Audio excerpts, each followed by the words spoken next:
This is the 2007 Daytona 500, and it is one of the most fantastic and craziest finishes in motorsports history. As the entire field wrecks out behind them, Kevin Harvick and Mark Martin race to the line, and both of them are vying for their very first Daytona 500 crown.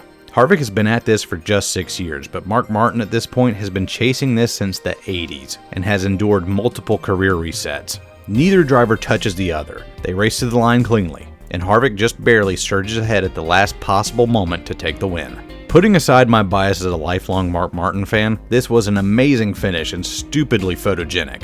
NASCAR is still using this as promo material to this day 15 years later. But unfortunately, it is the only thing that anybody remembers from this race. There were so many storylines going into the Daytona 500 that year, but nobody remembers them.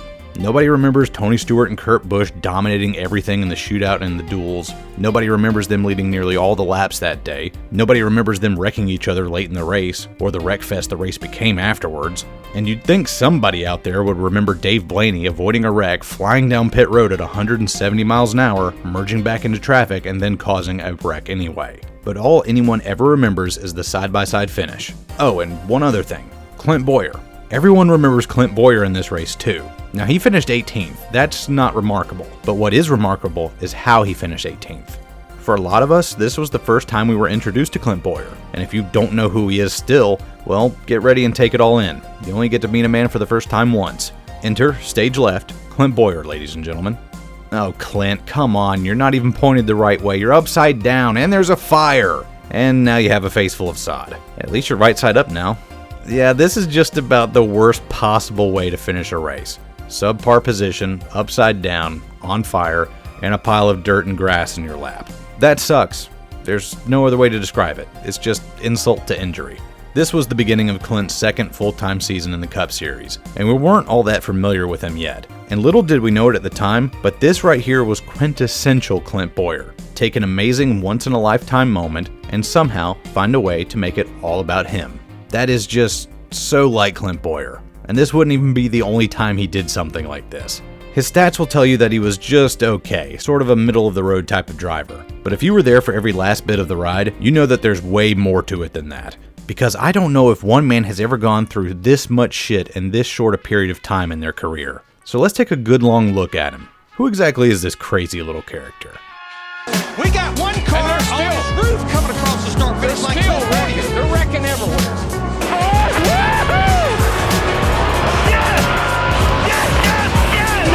He gave Bowyer a shot getting there. There goes Newman. No one's going to take the lead. Where is he? I'm catching his ass. Turning Clint Bowyer into the wall.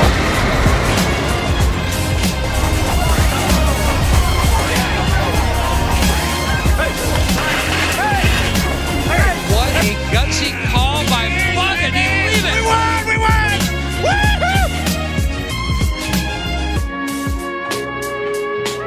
Clint Bowyer was born in Emporia, Kansas on May 30th, 1979.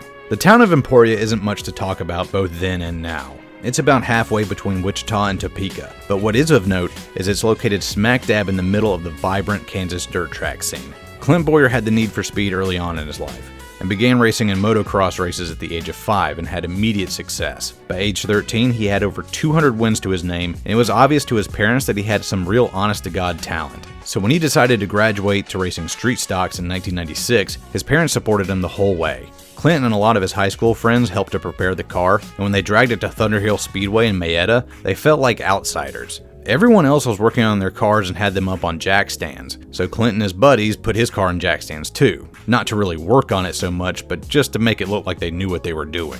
But Clint did actually know what he was doing. By 2000, he had won the Modified Division Championship at Thunderhill, and in 2001, he won the Modified Championship at Lakeside Speedway. This guy was clearly going places. In 2002, he declared for the NASCAR Weekly Racing Series and won the championship for the Midwest Division, as well as the Late Model Championship at I-70 Speedway in Missouri, despite the fact that that was his first attempt at racing on asphalt. Now there were some national teams taking a good long look at this hotshot from Kansas. In 2003, he got an ARCA ride with Scott Traylor in the number 5 Pontiac at Nashville Superspeedway, and in his ARCA debut, he led 47 laps and finished second. That then led to a phone call from Richard Childress offering him a ride. Clint Bowyer, however, thought it was a prank call and hung up on him. Richard Childress, with the patience of a saint, called him back and explained that this was no joke. Childress tapped Bowyer to drive the 21 machine in the Busch Series for 2004 whenever Kevin Harvick wasn't pulling double duty. But rewind a bit. Clint Bowyer almost threw away his entire career because he thought he was getting punked. That tells me that this sort of thing happened often enough to him that he genuinely believed that his friends were having a go at him. What a guy. In 2004, he makes 17 starts in the Busch Series and nabs a pole, 4 top 5s and 7 top 10s, with an average finish of 17.5. Not exactly lighting the world on fire. But Richard Childress is a proponent of the slow burn theory of driver development, and in 2005, Bowyer proves the boss man right. 2 wins, 12 top 5s, 22 top 10s, and an average finish of 10.4. Those are championship level numbers now, and he just narrowly loses the championship to Martin Truex by a scant 68 points. A normal driver would have been tapped to try again for the crown in 2006, but Childress needs some help in the Cup Series. In 2005, he was running 3 teams in the top division: Jeff Burton in the 31, Kevin Harvick in the 29, and Dave Blaney in the 07. Clint had actually made his first start in the Cup Series that year at Phoenix in the 33 car. But after Blaney's lackluster year, Clint is rushed along to drive the Jack Daniels Chevy for 2006. At the time, I didn't even realize the 07 was an RCR car. Childress had always ran cars with the number 3 in it somewhere, or at least one that was numerically close. But Jack Daniels had requested a special number for their branding. On every bottle of Jack Daniels, the label reads Old Number 7 brand. But they couldn't get the number 7 for their car because that was owned by Robbie Gordon, who was sponsored by Jim Beam Whiskey, their direct competitor. Compounding the problem was that Robbie had just been fired by Richard Childress Racing the year before. So no way in hell was he going to give up the number. So Jack Daniels settled on the number 07. Clint Bowyer is being called up to fill a ride that is the result of corporate fuckery and settling for leftovers. This is not going to go well, and it doesn't. Clint had an abysmal year in 2006. I mean, he absolutely got draxed. No wins, an average finish of 19.7, and 4 DNFs. He only finished on the lead lap 20 times out of 36 races, but he was doing better than the man he replaced, so he's in the clear going into 2007. But at the Daytona 500, well, you know how that goes already. It seems like more of the same, just a guy called up too quickly, languishing in a second-tier ride for a big team. 10 years from now, he'll be a footnote in NASCAR history, someone that you have to remind people that he even existed. It's the fate of most drivers, but Clint Bowyer, again, is not most drivers. He battles back in 2007 and starts raking in top 5s and top 10s. He ends the year 3rd in the championship points and scores his first Cup Series win. He won at New Hampshire in dominating fashion, leading 222 of 300 laps. This wasn't a fluke, this was a crushing victory, and his year-end performance showed that he was here to stay. While getting your first win that way is very noteworthy, it is not the most insane thing he did that year. No, that happened back in July, and possibly one of the most improbable moments in NASCAR numerology. On the 7th day of the 7th month of the year of our Lord 2007 at Daytona International Speedway, Clint Bowyer brought the number 07 car home in 7th. I don't know what the odds of doing that are, I don't even think you could calculate it, but if someone were to pull off all 7s across the board like this, it was going to be Clint Bowyer. He just has these types of odd scenarios written into his DNA or something. In 2008, he ends up 5th in the standings and has similar performance to the previous year. He even gets to win number 2, and just like he's always done, he does it while something iconic happens in the background. In one of the most blatant displays of vengeance in NASCAR history, Kyle Busch, the least popular driver in NASCAR, wrecks Dale Earnhardt Jr., the most popular driver in NASCAR, while both of them were battling for the lead. This was a blood feud that had been boiling between the two of them for over a year at this point, and it came to a head this night in Richmond, and Clint Bowyer was right in the middle of it and came out smelling like a rose. Classic Clint Bowyer. That year, he even devoted himself full-time to every NASCAR driver's favorite hobby back then, bushwhacking. He ran both the Cup Series and the Busch Series simultaneously, and you know what? He won the Busch Series title that year. Yeah, and all it took was 1 win and an average finish of 8.3. Clint Bowyer winning championships on Saturday and races on Sunday. Again, just what a guy. In 2009, Jack Daniels ended sponsorship with the team and Childress switches the number to 33. In 2010, Clint has his first multi-win season with 2 dubs at Talladega and New Hampshire again. Although the Magic Mile was one of Clint's best tracks, now would be a good time to talk about his hometown track, Kansas Speedway, just outside of Kansas City, that had been on the schedule since 2001. This track would become the great white whale to his captain Ahab. Try as he might, he never got a dub here despite a lot of heroics on his end. It almost seems like destiny was plotting against them the whole time. In 2006, he took some damage early on in the race but battled back to finish 6th. And after that, it was feast or famine. He'd either get obliterated at the track or be in a position to win to just watch it slip through his fingers. At the time, Kansas got one race date per year, but in 2011, the Cup Series began racing there twice a year, and even that didn't help. It didn't matter what year it was or who he drove for, whether it was early in his career or late. He just could not get a lid on that one. But back up a bit, the 2007 Kansas race should have been his. By all the laws of God and man, he had that win, and then he got screwed out of it. In one of the worst officiating calls in NASCAR history, as the cars are coming to the yellow flag to end the race due to darkness, Greg Biffle, whose team has been on the radio worried about fuel this entire final run, slows down on the front stretch, unable to maintain pace car speed. By rule, if you can't keep up with the pace car, you lose your position. Clint Bowyer slows to avoid hitting Biffle, but then gets passed by Jimmy Johnson. Clint then guns it to get ahead and retake his position. After all, he was avoiding a car that had suddenly slowed. And even though Biffle did not get to the line first and pulls into the infield grass and stops unable to get it refired, NASCAR gives Biffle the win anyway. Just what the hell were they thinking? And that pretty much set the stage for Clint Bowyer at Kansas Speedway. If he wasn't going to win that one, he wasn't going to win any of them. In 2011, Clint nabs a single victory at Talladega, and it appears as though his career is starting to stagnate. He's got to shake things up a little, so when his contract runs out, he goes to join Michael Waltrip Racing, a team that going into 2012 had only 2 victories to their credit, both by David Rudiman, one of which was due to rain. But 2012 was the dawning of a new age for MWR. Martin Truex is with the team and is showing some real promise. The legend Mark Martin has also come on board on a part-time basis, and the venerable Brian Vickers will fill in for him whenever he's not slated to run. Knowing what we know today, this is a dream team, and they make sure everybody knows it by season's end. Clint goes out there and has the best season of his entire career. Martin Truex is as consistent as he's ever been. And Mark is out there having the time of his life and racking up pole positions like they're going out of style. Clint gets 3 victories on the season. One at the road course in Sonoma, the next at the short track in Richmond, and then a win at the Fall Charlotte race. 3 wildly different tracks, and he just doesn't care. He wins them all regardless. But this season, he's in the hunt for the championship. He's right in the thick of it. Yeah, against all odds, Clint Bowyer is poised to be a NASCAR Cup Series champion. But something happened all the way back in the spring Martinsville race that will place all of that into serious jeopardy. After a late race restart, Clint is sitting in the second row ready to pounce on Jeff Gordon and Jimmy Johnson, who have older, more worn-out tires. But before he can even decide on a plan of action on how to make this move for the win, Ryan Newman gives him the massive shove going into turn 1. With nowhere to go, Clint dives to the inside of Gordon and ends up wrecking himself, and Jeff, and Jimmy. Jeff Gordon is understandably livid, but before TV crews can get to him, he sees the replay and realizes that Clint was not to blame, and talks to Bowyer to smooth everything out. Good, everything's all patched up. I'm sure this will never come back to bite Clint Bowyer in the ass.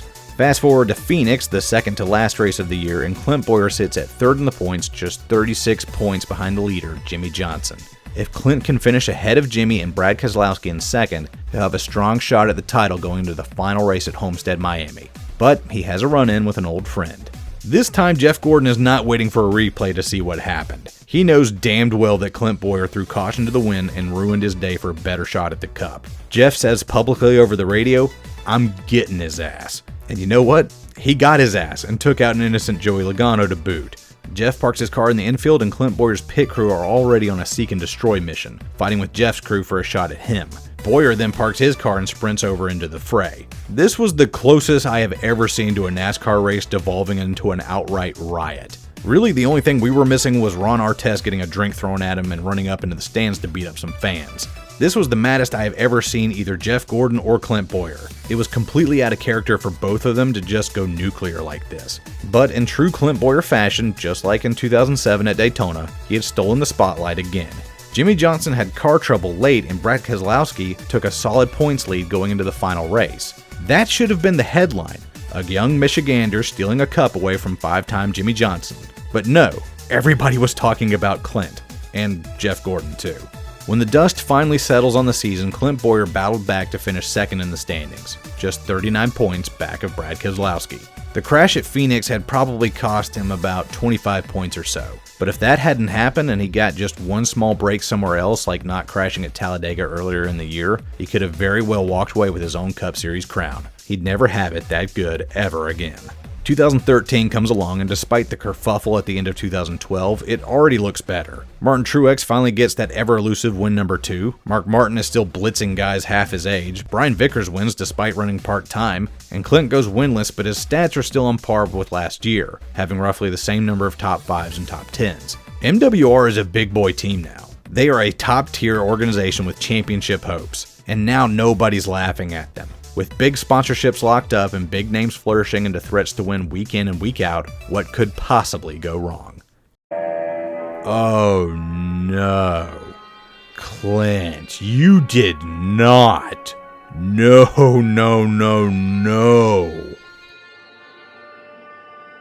In what became known as Spingate, Clint Bowyer late in the last race of the regular season spun himself out on purpose to cause a late race restart and give his teammate Martin Truex a better shot at making the cutoff into the playoffs. Now this would have been impossible to prove if it were not for 3 things. 1, Clint Bowyer's spotter gave him a very obvious tell over the radio that was only thinly disguised. Is your arm starting to hurt? I bet it's hot in there, itching. Oh yeah. Right with you, 88. Right with you. And it became apparent that this was a premeditated thing MWR had thought of well in advance.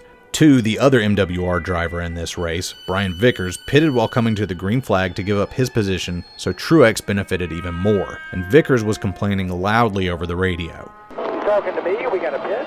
Yeah, we're going to pit. What? Yeah, I don't understand. Pit right now? Green flag. Got to pit this time. We need that 1 point. Pit for, so I got a tire going down? Yes. Got you. Look at it. Get a look at it. And for both Bowyer and Vickers, NASCAR heard all of it. But they could still weasel their way out of this if Clint could just sell it in a post-race interview. Alright man, brush off those acting chops and send it. And roll camera. They're going to want to know, did you spin on purpose to help your teammate? No, I think we had a flat tire or something. I mean, we went from leading the race and got back there, and I mean, they were driving off from us. I got down in there, it kept getting tighter and tighter and tighter, and then the 88 got in there, and by the time I got back to the gas, he got into me, and I had so much wheel in it, it just snapped around, but it just sucks. I mean... Oh, come on, Clint. Not even Jesus Christ of Nazareth would have given you the benefit of the doubt after that performance. And so, Clint Bowyer found himself in the crosshairs of what was possibly the biggest NASCAR scandal ever up to that point. A team manipulating a race to finagle a way for their driver to get into the playoffs. As punishment, NASCAR slammed MWR with a record-setting penalty and docked all 3 of their drivers 50 points. This ejected Truex out of the playoffs and set Clint behind the 8 ball. He finished the year 7th in points, but without that penalty, he would have finished the year 3rd in points. And if he hadn't got docked 50 points right out of the gate, he might have tried harder in those final 10 races, and might have walked away with the cup in the end. But we'll just never know for sure.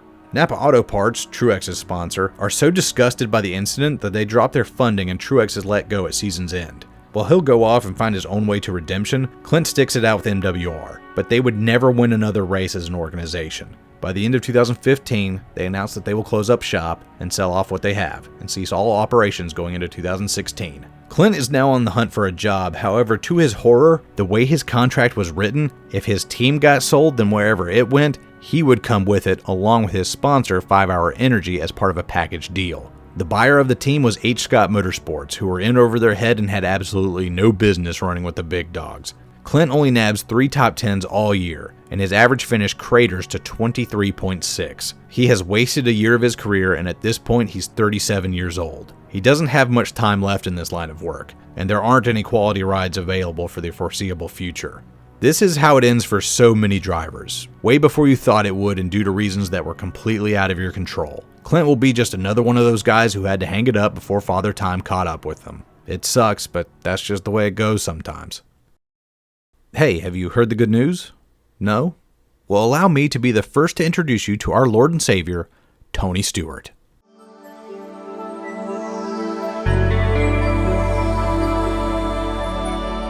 Stewart was set to retire at the end of 2016, and the man he selected to replace him was none other than Clint Bowyer. Tony owned his own team and ran it as he saw fit, and he always liked to pick guys who just had a balls-out approach to racing.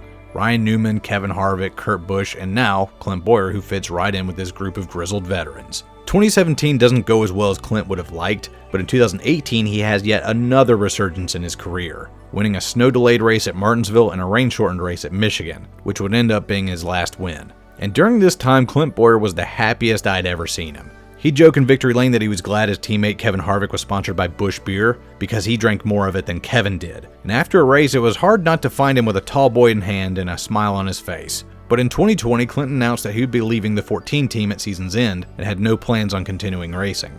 Later, it came out that he was to be the new color commentator in the Fox booth, replacing the longtime fan favorite Darrell Waltrip. However, he's still got 2020 to get through, and he actually makes the playoffs and has a shot at advancing to the round of 8 if he can do well at the Charlotte Roval race and have a few lucky breaks. However, he loses power steering early on and it can't be fixed on pit road. The belt didn't slip off, the pump itself has failed. Normally on a big speedway like Charlotte, this would be tough but doable. But this is the winding infield road course that we're running on, with lots of slow, tight corners, so Clint will have to manhandle his car for the next couple of hours as he swelters in a car that can reach temperatures of up to 140 degrees. Despite all that, he still brings it home in 10th, an amazing accomplishment. But he's eliminated from the playoffs as those lucky breaks never came up. When he gets out of the car, he just sits down and tries to catch his breath, and this picture is taken of him and immediately is circulated all over the internet. Most people laughed when they first saw Clint like this. I mean, there's always something inherently funny about seeing a sweaty, exhausted 41-year-old man about to pass out. But I didn't laugh when I first saw this picture. Instead, I saw all the struggle that had led up to this moment played out on his face. Every high, every low, every career reset, fight, and finish was there.